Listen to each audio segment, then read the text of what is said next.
দুই ব্যক্তির অস্বাভাবিক মৃত্যুর ঘটনায় ব্যাপক চাঞ্চল্য ছড়িয়ে পড়ল পূর্ব মেদিনীপুর জেলার খেজুরি থানা এলাকায়। মৃত্যুর ঘটনা নিয়ে সরগরম হয়ে উঠেছে রাজনৈতিক মহল। শুক্রবার রাতে খেজুরির জনকা এলাকায় একটি সাংস্কৃতিক অনুষ্ঠান দেখতে গিয়ে দুই ব্যক্তির মৃত্যু হয়েছে বলে খবর। মৃতরা হলো সুজিত দাস এবং সুধীর চন্দ্র পাইক। তাদের শরীরে আঘাতের চিহ্ন রয়েছে বলে দাবি করে এই ঘটনার তদন্তের দাবি জানিয়ে সোচ্চার হয়েছে বিজেপি। খবর পেয়ে মৃতদেহগুলি উদ্ধার করে ময়নাতদন্তের জন্য পাঠানোর পাশাপাশি ঘটনার তদন্ত শুরু করেছে পুলিশ। না, আমরা যেটা লিগ্যাল প্রসেস আছে লিগ্যাল প্রসেস মেনেই আমরা করছি। আফটার গেটিং কমপ্লেন আমরা স্পেসিফিক কেস স্টার্ট করব, তারপরে আমরা ইনভেস্টিগেশন করব। জনকা হসপিটালের অ্যাটেন্ডিং ডক্টর যিনি প্রাইমারিলি অ্যাটেন্ড করেছেন তিনি আমাদেরকে প্রাইমারিলি বলেছেন ইলেকট্রোকিউশনের ফলে এই মৃত্যু হয়ে থাকতে পারে। এরপরে ডিটেলস আমরা আরও পিএম করার পরেই জানতে পারবো। এরপরে স্পেসিফিক ইনভেস্টিগেশন আমরা করবো। ইনভেস্টিগেশন করে আমাদের ইনভেস্টিগেশনে যেটা উঠে আসবে will take legal action as per ল।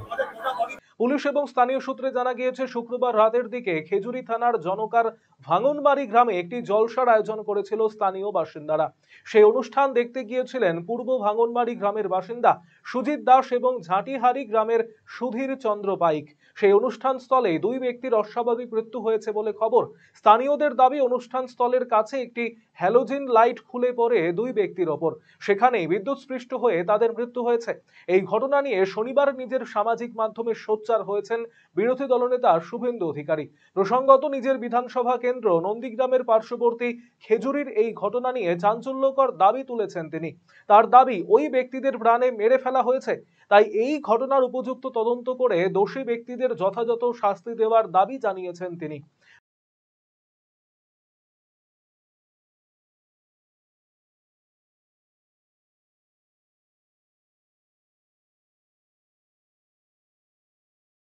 এটা তো হিন্দু হত্যা, কমপ্লিটলি একদম হিন্দু হত্যা।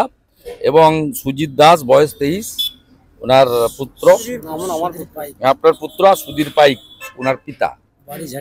হ্যাঁ, এই দুজনকে মেরেছে। যারা মেরেছে তারা হলো গরিরুল ইসলাম, শেখ আতায়ুর, শেখ শাহ আলম, শেখ মহিদুল, শেখ আরিফ বিল্লাহ, জালাল বেগ এবং শেখ আসমত।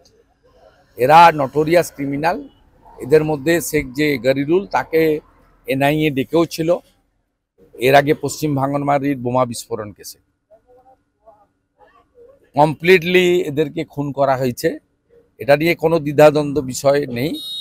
আমি ভোর 5:30টার সময় আমাদের পঞ্চায়েত সমিতির বিরোধী দলনেতা জেলার সম্পাদক পবিত্র দাসের সঙ্গে আমি 5:30, 5:40 থেকে আমরা টাচে আছি এবং পরিবার আমার পাশে দাঁড়িয়ে আছে।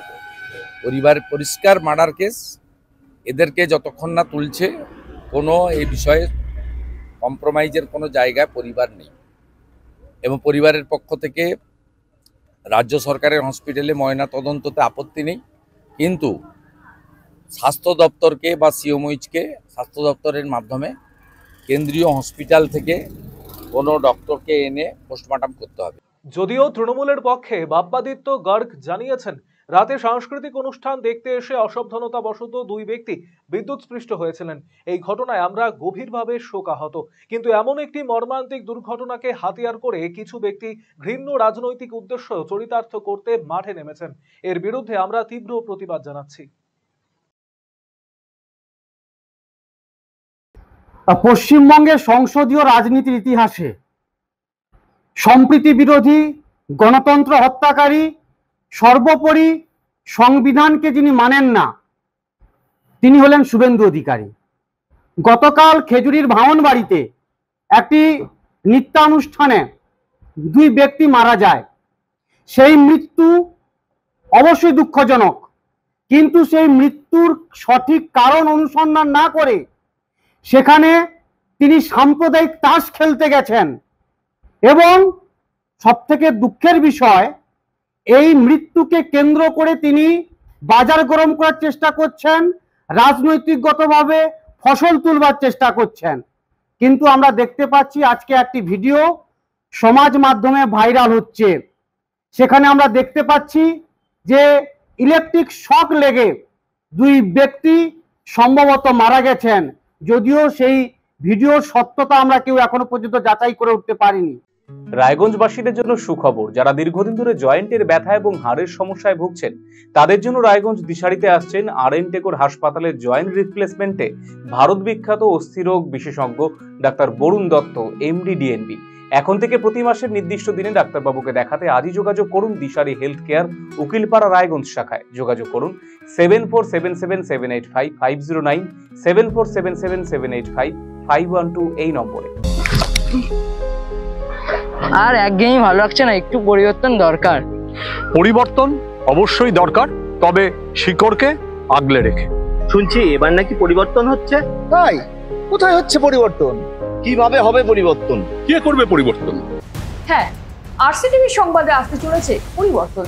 কি পরিবর্তন জানতে নজর রাখুন আরসিটিভি সংবাদে।